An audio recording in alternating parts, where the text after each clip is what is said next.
Good. Hello and welcome to another day with Zimaleta. Today's video, I'm going to show you how to remove this sprinter shock. So anyways guys, I will be showing you how to remove the shock in today's video. If you guys haven't subscribed already, please subscribe. And if you are a subscriber, thank you so much for subscribing. You guys have been really awesome. My YouTube channel has been really growing. It is currently 10,000 views per day, which is like amazing across all my videos. I didn't have that, guys. Last week it was only like, I think like 3,500 per day, which I thought was amazing. But man, I'll take 10,000 views a day, any day. So thank you so much, guys, for making that happen. So anyways, we're gonna be removing the shock for my parts printer. So let's get it going. In this video, I was going to try to show this van and kind of like what's wrong with it and stuff. But I don't have time to really get to this van because this one over here, the one is my daily driver, needs to be serviced. Here's the list of things that I have to do, but I will not do all of the things in today's video. I must change the starter on that van. I must change the turbo. I could technically drive with that starter in a turbo. It's, you know, the way I've been kind of doing it. And I have a spare starter and an alternator with me. However, those things do need to be changed, you know, just to keep things a little bit better. The shocks need to be changed really bad. Like, that's like the most important thing is the shocks right now. Sure, you could drive with bad shocks like that, but guys, every time I hit like the slightest bump in the road, it is just crazy hard, you know. But anyways, guys, the window is now replaced. As you can see, well, you probably can't really see it because everything looks better on camera. But guys, where am I going to be really getting the shocks? I guess I got a couple choices. I could order them online, you know, for a cheap price, get them at a parts store, probably use my commercial discount. But I got all these vans, so I'm thinking, why not put them to good use and save about 355 bucks? Because I would like to install the original Mercedes shocks that came with it. The million-mile Sprinter, which is over here. I could show you, there it is right there. That Sprinter still has original shocks. I never changed them and they're still perfect. I've never noticed like anything like bad with them. So I was kind of like wondering all the time, is it time to change the shocks yet? Like, what is the difference? Like how should I actually know? But guys, believe me, you will know if you need shocks. They are just horrible. Like they're just terrible. Like you're gonna feel like you're riding a carriage, like a horse and buggy. If you're feeling that you're driving like a horse and buggy right now, like you're hitting like every little bump on the road, they just boom, like really hard, you know, type of rattling, then yeah, you need some shocks. But anyways, guys, let's go ahead and get to it. I'm going to show you which van I'm going to take it off from, how to remove it, and this is going to be specifically for this particular thing. I think it's really important for you guys to know how easy it is to really change your shocks, so you're not going to be intimidated next time if you try to do it, and a service department won't tell you you need a special tool to do it, because the only thing you're going to need for this job is a number 19 and a number 24 type of tool. The 24 for the big bolt and the 19 for the 4 that's remaining at the bottom. And the only thing you need to do is just remove your tire. That's it. Sure, you will struggle with the bolts a little bit, as always. This is a Sprinter. Some remove easy, some remove hard. Then you might have some rusted bolts on there, you know who those. But let's go check it out and see what it's all about.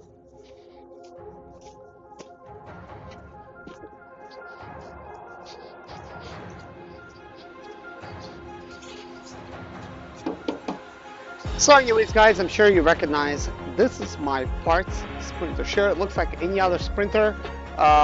This is the one I'm going to be removing the shocks from. I do prefer to use a lot of used parts because I do have them, and just removing like different type of parts, man, I save like hundreds of dollars, guys. This Sprinter already like saved me like thousands, really. I used the transmission from it. I've used like many different things. I'm not even going to get into it right now because, man, I've used a lot. But what I will say is that this Sprinter is not always going to be a parts Sprinter. It's got a really good shell on it. So once I get another Sprinter from an auction that does not have a good body but got everything else that's good, I will pop everything in here and it's going to be another running Sprinter. So, but right now we will be getting its shocks. So let me show you what's going on. Okay, guys. First off, we are inside of the cab. You could see the pedals there. You need to fold your carpet back, and pedals, they serve as something pretty good to hold them. This is where your shock mounts on the very top. I have already removed this for the purpose of this video because I don't want to really, struggle with it and stuff. It wasn't difficult to remove. However, when I started like twisting it and stuff, it felt like it got loose, and then all of a sudden, like it started just basically like it would spin and spin and spin. So I actually had to grab it by the shock to keep it from spinning. Let me show you. This shiny portion was spinning. Of course, you could not really see it with the boot kind of like, in its place. So basically, yeah, I had to kind of like, put it down. And then all I had to do is just grab it with my hand like this. And really, that stopped it from spinning. It worked for me. I'm not sure if it's going to work for all shocks like that, but it certainly did in this case. And then just keep twisting the bolt, and I twisted it out. Let me show you what kind of wrench I used. I used this 24 right here, and basically this worked perfect. You don't really have to have a deep socket, but this is kind of like what I've used, and it's a 24 millimeter. It worked just fine. Now, one thing I would like to point out, guys, you see how this has like basically this is kind of like where the bolt goes. The bolt goes around it like this, but I remove it so you guys could see what I'm talking about. Look how it's got like the Allen wrench type of portion to it. You see? This is actually a good thing because if it is twisting and turning, at least you could come in from the side and you could grab it. But once you actually remove it, that portion removes as well. And this shock, you could see it's kind of, it's kind of has its play right now. So yeah, let's go ahead and remove the rest of the bolt. Okay, guys, this is the bottom of the shock. Let me just show you. Here's the shock. And this is the bottom of the shock. We have two bolts on this side. Let's go ahead and remove these bolts. So I want to make sure we're removing it the right way. And I'm just going to do this in real time. However, I did already loosen the bolts to make it a lot easier for this video. I actually had to heat this one, and I had to apply heat in this portion right there. Right here, basically. And heat really did help.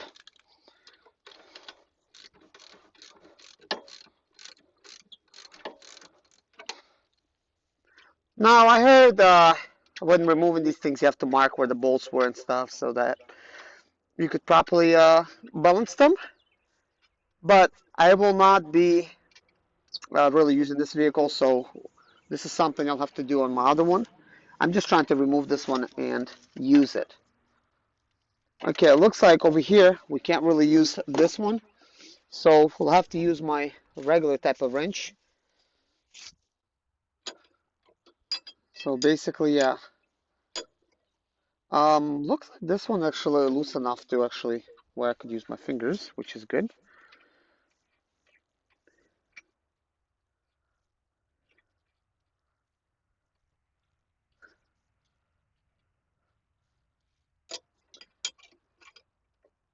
Now it's kind of difficult to twist it.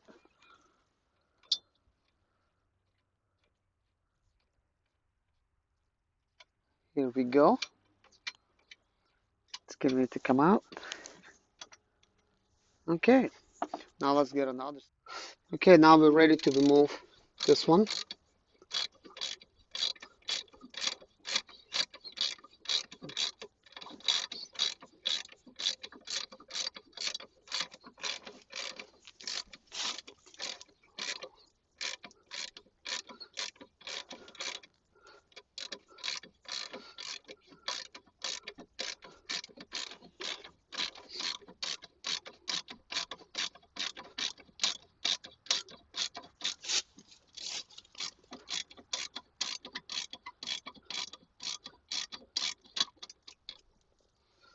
Okay, one bolt is out. One more to go.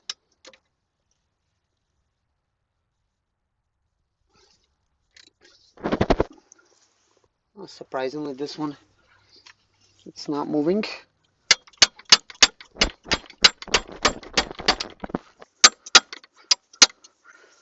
Okay.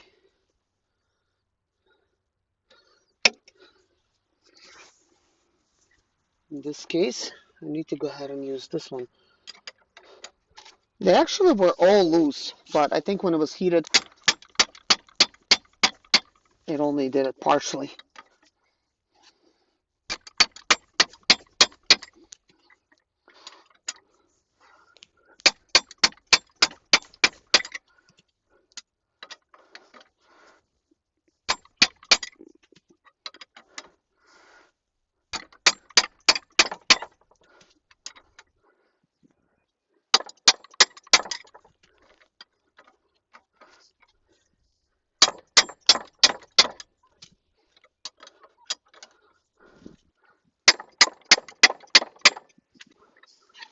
Wow, I can't believe how hard it is to twist this one.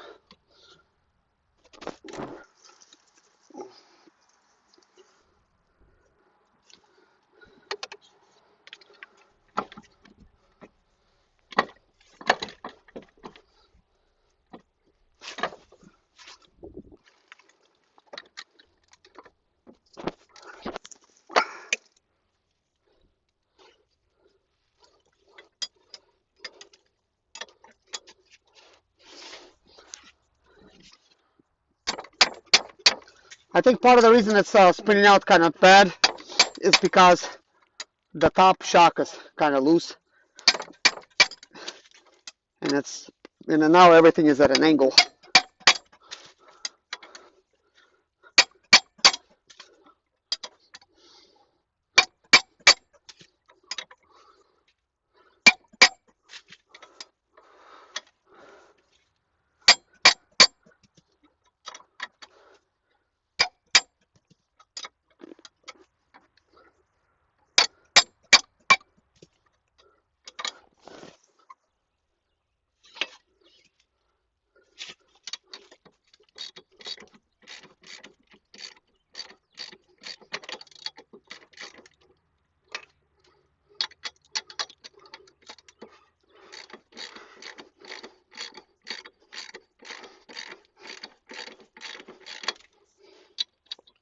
I am supporting this brake caliper with my hand.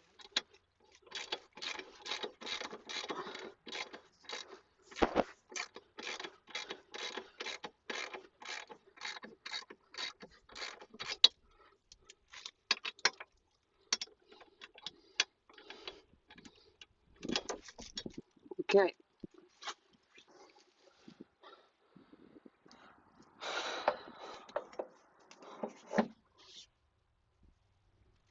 I think it will be best to maybe find something to support it, but it's not going to go anywhere. And there it is, the shock is out. So here's a little view for it, what you're dealing with.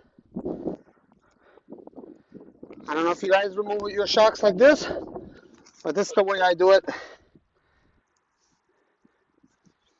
It's working out fine with me. So there's a ball joint in there. And here's the tie rods. Still seem good. So that's interesting. So you might still wonder, is there an easy way to tell if the shocks are bad? Well, look at the gap over here on this wheel. And here's the shock. Let me show you how it's supposed to look. And now look at the gap on my million-mile Sprinter. It's huge. And here's 2012 Sprinter. Obviously, it's got a real nice. So guys, what I'm wondering is there a way to tell if the shock is bad after removing it? And as you can see, I am able to compress it. Pretty deep down, and it does come out. So let me see here. I'm gonna put the rubber portion in. This is actually the way it's supposed to go. So let me see here, fast.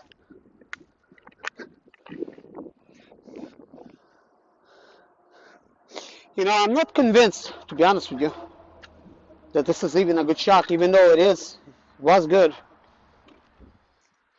Yeah, guys, you know, I really don't think it's supposed to be this easy to press the shock down, to be honest with you. You know, but I guess we're gonna see. Once I'm gonna pull off another shock, from this van, I'll be able to make some kind of comparison. But basically, this video is about me just removing the shock to show how it's removed. Installation is the reverse of removing it. So in the next video, I'm going to actually show you how to install it, and then we're going to make comparisons, good shock with the bad shock. Maybe make a separate video for that, but also include it kind of like in a video, you know, for tomorrow. And I will try to make a video on the Sprinter that's over there, which is the 2012 Sprinter, to see what's wrong with it and stuff. It's just really important for me to get the shocks done first. So I have, you know, so much stuff I have to do. So, but anyways, guys, I hope you enjoyed this video. Thank you so much for watching. If this did help you out, let me know. This video is getting uploaded today, so that means you're seeing it tomorrow.